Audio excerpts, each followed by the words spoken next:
Kordale Johnson, and this is my 2016 Subaru WRX STI Series, the Hyperblue. Oh, this you crazy mother.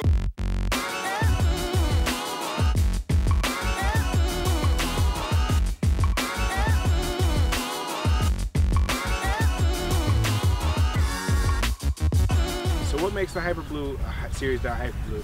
A couple features actually. First off is the black rims. Most cars have the aluminum or brushed. Black mirror caps. Inside I have blue stitching throughout steering wheel, shift, boot, and on the seats. Besides that, not a whole lot comes with it. Black lettering.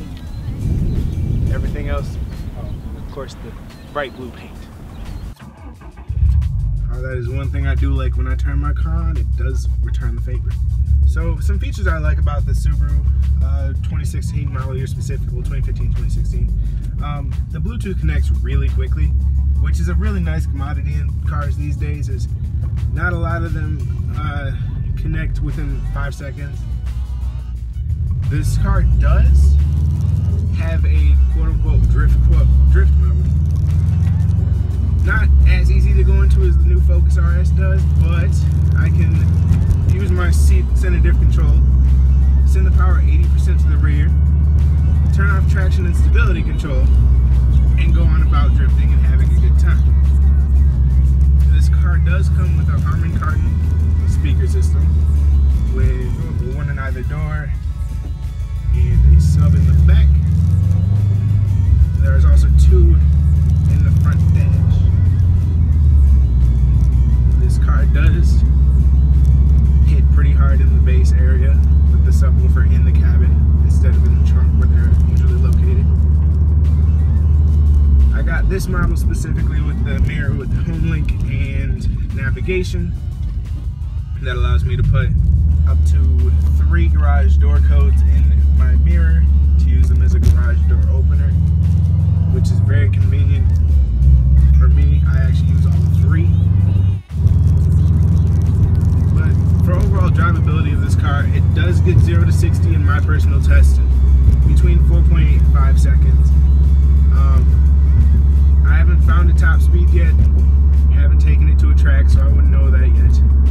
I do plan on taking it to a track and going drag racing just to see what this quarter-mile time would be.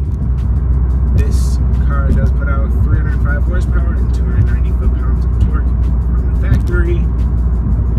I believe I'm sitting somewhere around 325 horsepower and around 310 foot-pounds of torque. Some mods I've done to this car that I have planned to do this car. I've put in a Cobb cold air intake, a Cobb access port with a stage 1+ tune. I plan on adding coilovers, sway bars, end links, and lower control arms. With the new intake, you get a lot more turbo noise. So if I were to put it to Sport Sharp, drop to 3rd gear, you get the blow-off sound, which is phenomenal.